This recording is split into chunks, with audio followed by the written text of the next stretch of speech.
अरे अब बोलते जाना, ऐसा नहीं होना चाहिए मैं बोलूंगा और आपके ना तो एक्सप्रेशन भी अच्छे नहीं हो और यूँ देखो कि अजीब सी बातें कैसे बताई जा रही हैं। तो कुल मिला के आज का दिन आपका पहला दिन है, तो सबसे पहले तो आप सभी का स्वागत, ठीक है। उसके बाद में चीज़ें ये हैं कि दो चीज़ें से चीज़ें तैयार की जा सकती है। एक तो हम बताएं आपको कि कोचिंग के अंदर क्या क्या अच्छा अच्छा मिलता है आपको, और दूसरा ये हो सकता है कि हम आपको बताएं कि आगामी 3 से 4 5 महीने के अंदर यदि आप ढंग से पढ़ाई करो तो किस तरीके से आप अपना सिलेक्शन निकाल सकते हो। तो क्या जानना पसंद करोगे? सिलेक्शन नहीं है अल्टीमेटली हर एक स्टूडेंट्स का ज़िंदगी के अंदर, यदि वो कोचिंग आ रहा है या फिर उसने बीएड किया है, एसटीसी किया है, कोई भी डिग्री किया है, तो वो एक सपना देखता है, वो है सरकारी नौकरी का, राइट। बहुत सारे ऐसे विद्यार्थी हैं जिनको सही मार्गदर्शन मिलेगा तो वो पहले ही अटेम्प्ट में या बहुत कम समय में सरकारी नौकरी तक पहुंच जाते हैं। बहुत सारे ऐसे विद्यार्थी होते हैं जो आप लगातार देखेंगे बहुत सारा पढ़ रहे हैं, है ना, अलग अलग पब्लिकेशंस की, अलग अलग कोचिंग के, अलग अलग यूट्यूब से उन्होंने बहुत सारा ज्ञान लिया हुआ है, और 2 2 3 3 साल से आप उनको लाइब्रेरी में घूमते हुए देखते हो रहोगे तो भी उनका सिलेक्शन नहीं निकल पाता। क्योंकि सिलेक्शंस निकालने के लिए एक प्रोसेस होता है, ठीक है, वो प्रोसेस हमें बहुत अच्छे से पता होना चाहिए। बिना प्रोसेस के सिलेक्शन नहीं निकल सकता। केवल आप इतना करें कि आप कोचिंग आ जाएं, रजिस्टर भर लिया आपने, लाल नीले पीले हरे 4 4 कलर से आपने पूरे रजिस्टर आपके तैयार कर लिए, आपने आपका पूरा कंटेंट तैयार कर लिया, उस कंटेंट को 5 6 बार भी यदि आपने पढ़ लिया ना तो भी आपका सिलेक्शन नहीं होगा। क्लियर? क्योंकि सिलेक्शन हमेशा एक स्टेप टू स्टेप आपकी रिक्वायरमेंट मांगता है, और वो आपको पता होना चाहिए क्या क्या हमारे लिए रिक्वायरमेंट है और किस तरीके से यदि हम तैयारी करें जो हमारा पहला ही प्रयास जो होगा वो क्या होगा, आपका अंतिम प्रयास बने, ठीक है। तो आज हम इसी टॉपिक पे सबसे पहले चर्चा कर लेते हैं। बीच बीच में हम आपको क्या क्या अवेलेबल कराएंगे, कैसे हम आपका कोर्स कंप्लीट करवाएंगे, कौन कौन टीचर्स आपको यहाँ पे पढ़ाएंगे, कितने टाइम में आपका कोर्स कंप्लीट हो जाएगा, ठीक है ना, और जो भी हम पढ़ाएंगे उसमें से कितना % चांस होगा कि वो एग्जाम्स के अंदर वो आपको सारे डाटा मिल जाए। ये बंद कर दो यार इसको आराम से, कि एग्जाम्स के अंदर वो सारी चीज़ें आपको कितना % है कि वो आपको एग्जाम्स में मिल जाए। तो तैयार है सब लोग? पक्का? ऐसा तो नहीं है कोई केवल हमारे चेहरे देखने आया हो कि लक्ष्य पे कौन कौन पढ़ाता है? हाँ, सब अपने लिए आए हो ना? ठीक है। तो सबसे पहले देखो चीज़ें हैं, यदि आप कोचिंग तक बैठे हो ना तो मैं कुछ कुछ चीज़ें हैं तो मैं आपको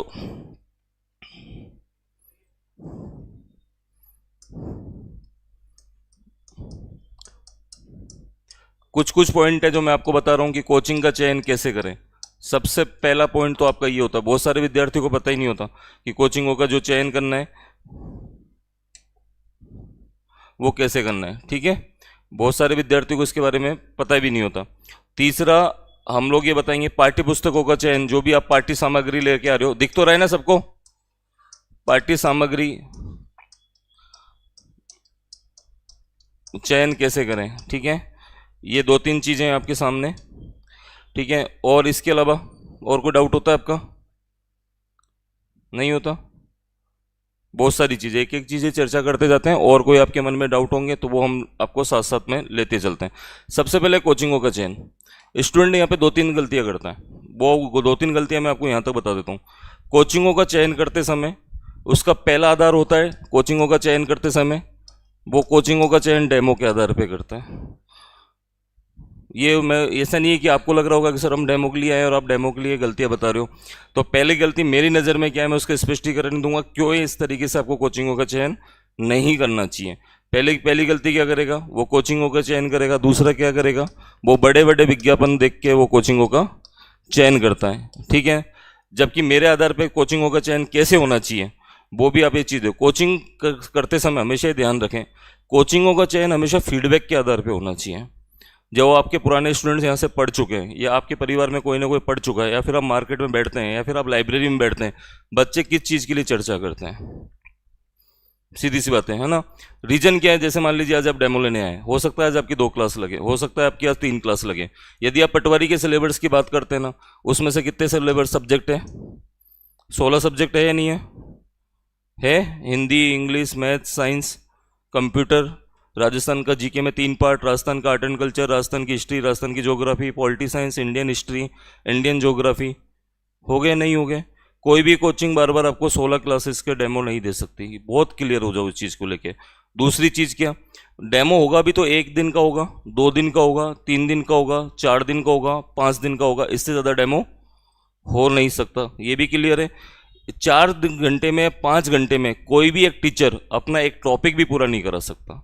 और यदि वो टॉपिक पूरा करवा भी दिया तो स्टूडेंट इतना खुद से नॉलेज नहीं रखता कि जो पढ़ाया गया है क्या पता उसमें से एग्जाम्स के क्वेश्चन आएंगे कि नहीं आएंगे, क्योंकि पूरा एक सिस्टम, मैंने आपको स्टार्टिंग बोला कि चीज़ें किससे चलेगी, आपके प्रोसेस से चलेगी, तो क्या होगा, आपका सिलेक्शन होगा।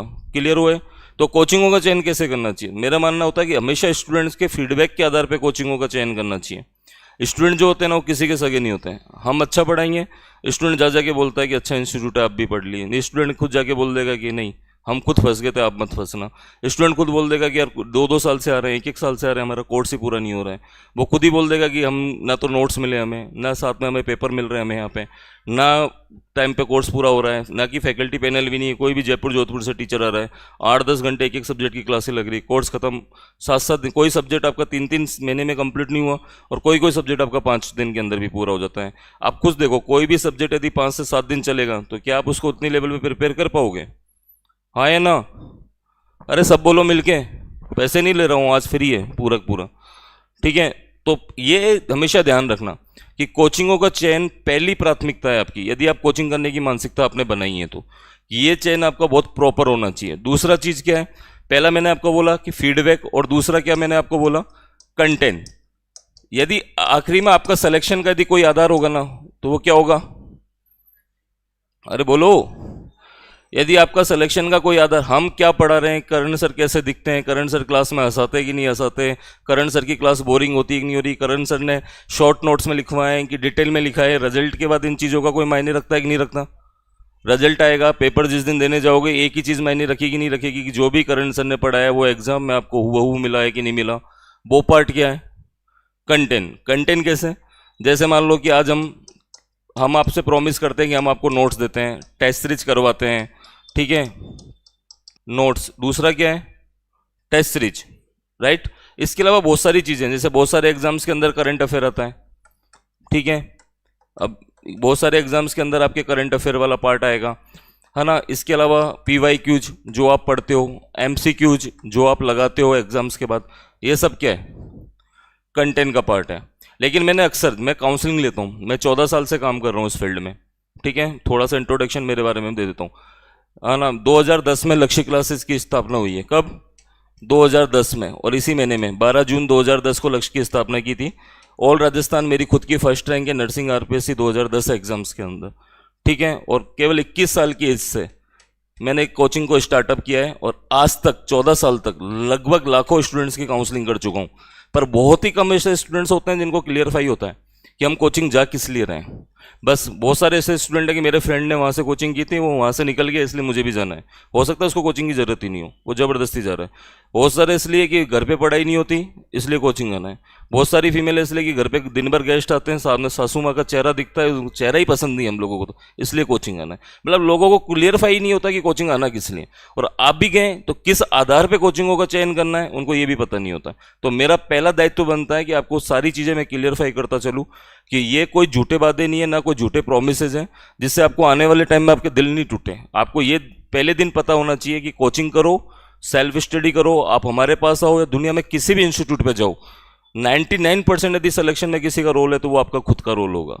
ये क्लियर बात है। कोचिंग का क्या काम है, आपका क्या काम है, वो आपको डे 1 में क्लियर करना चाहता हूँ। बस इतनी सी ये चीज़ें, ठीक है। तो ये नोट्स, ये किसका पार्ट है? कंटेंट का।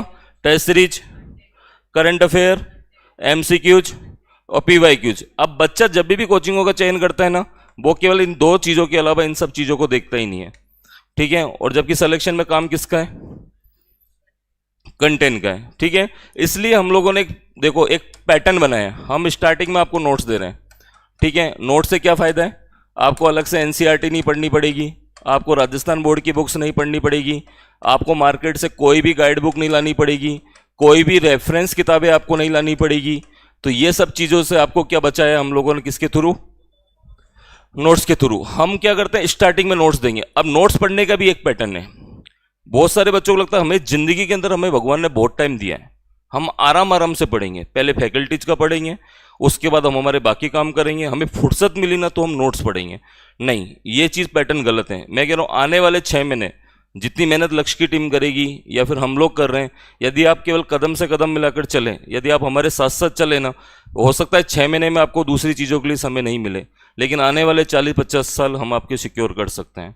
इन्हीं बेंचों से बैठ के हजारों विद्यार्थी आज अपनी सरकारी नौकरी ले चुके हैं, पर उससे कई ज़्यादा विद्यार्थी फेल होकर घर पे गए। ये इस बात की गारंटी नहीं है कि आप लक्ष्य पे आए हो तो ही आपका सिलेक्शन होगा, केवल इस बात की गारंटी है कि जो पैटर्न हमने बनाया है, जो प्रोसेस हमने बनाया है, यदि आपने इसको 100% फॉलो किया, देन आपकी गवर्नमेंट जॉब लग जाएगी। यदि नहीं किया, आप 2-5% भी यदि इसके आगे पीछे घूमे, तो 2-5% में लाखों विद्यार्थी बाहर हो जाते हैं। आप देखना कि एक क्वेश्चन गलत करके आते हो ना, रिट प्री की बात नहीं कर रहा हूँ, आप कोई भी एग्जाम दे लो दूसरा भी, एक क्वेश्चन गलत करके आओगे तो लगभग 2.33 नंबर आपके गलत होते हैं। 2.33 नंबर इज इनफ आपको मेरिट से बाहर करने के लिए। इतने नंबर पे जितनी सीटें नहीं आती, पटवारी में सीटें आ रही 3000, एक क्वेश्चन गलत करने पे 3000 नहीं, मुझे लगता है 8-10 हज़ार लोग बाहर निकल जाएंगे। तो आपके पास एरर और मिस्टेक के जो चांसेस होंगे ना, वो भी बहुत कम होंगे, है ना। मतलब ऐसा नहीं कि आप 2 क्वेश्चन गलत करके आए फिर भी आप घर आके सोच रहे हो कि नहीं यार इस बार तो मेरा हो जाएगा, है ना, मैं इतने भी तो सही करके आया हूँ, तो इससे काम नहीं चलेगा। ठीक है, तो नोट्स का आपको पैटर्न समझ में आ गया।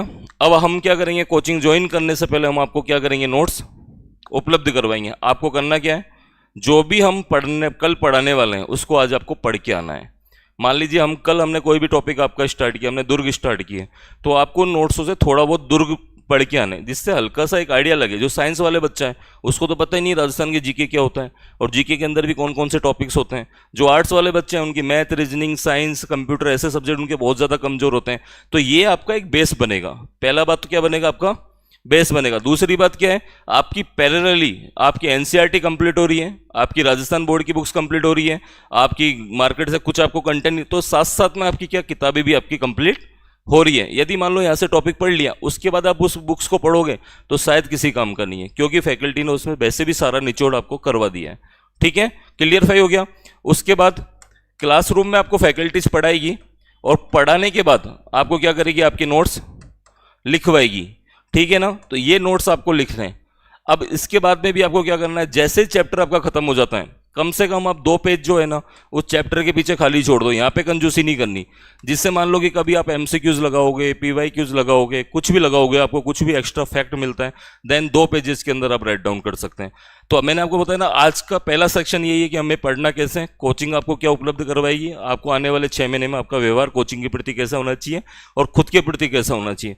केवल हम आधा घंटा इसके ऊपर सेक्शन करेंगे, बाकी जिस काम के लिए आप आए हो वो तो बहुत लंबा प्रोसेस है। आज से पढ़ाना स्टार्ट करेंगे, जब तक पढ़ेंगे जब तक आपका एग्जाम नहीं हो जाता है। ठीक है, देन उसके बाद सबसे बड़ा रोल क्या है, टेस्ट सीरीज का। तो टॉपिक पूरा हो गया। देन इसके अलावा आपको टेस्ट सीरीज में 2 पार्ट करने हैं, एक तो कोचिंग का पार्ट होगा और एक आपका खुद का सेल्फ पार्ट होगा जो आपको करना है। ठीक है, कोचिंग क्या करेगी इस जगह, आपको 3 तरीके से टेस्ट सीरीज करवाएगी। यूनिट टेस्ट, आपके सब्जेक्ट वाइज टेस्ट और मॉक टेस्ट, 3 तरीके से आपके पेपर करवाए जाएंगे। ठीक है, अब बोलोगे सिलेक्शन में सबसे ज्यादा रोल किसका है, तो मैं बोलता हूं 90% रोल किसका है, टेस्ट सीरीज का। जब तक आप अपनी कमियों का खुद एनालिसिस नहीं करोगे, आपके पास अपनी प्रॉपर आपका मूल्यांकन नहीं होगा कि कौन सा सब्जेक्ट हमारा बहुत अच्छा है, कौन सा सब्जेक्ट हमारा औसत है, कौन सा सब्जेक्ट हमारा कमजोर है, और जिन सब्जेक्ट में आपके नंबर कम आ रहे हैं या एवरेज आ रहे हैं उनको आप बेहतर नहीं करोगे, तो कोई साइंटिफिक मेथड नहीं है कि आप उसका सिलेक्शन आप निकाल सको। बेहतर करने के साइंटिफिक मेथड्स हैं, पर आपको अल्टीमेटली उस सब्जेक्ट को बेहतर तो करना ही पड़ेगा। मान लो कि आपने सब्जेक्ट तैयारी की, आपका एजुकेशन मैनेजमेंट, साइकोलॉजी, किसी भी एक सब्जेक्ट में नंबर बहुत कम आ रहे हैं, तो कोचिंग का रोल यही है कि आप उसको बेहतर करने की आपको स्ट्रेटजी बताए, आपको प्लानिंग बताए। लेकिन इसके लिए ऐसा नहीं कि फैकल्टी आपके घर घर जाएगी, आपको खुद को फैकल्टी के साथ एक अच्छा रिलेशन बॉन्डिंग बना के रखना पड़ेगा, जिससे वो आपकी प्रॉब्लम्स को सॉर्ट आउट कर सके।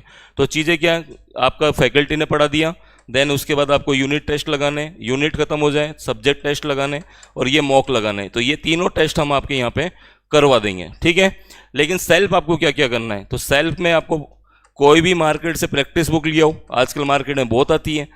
ठीक है, 10,000 क्वेश्चंस की, 5,000 क्वेश्चंस की, सुना होगा ना आपने भी।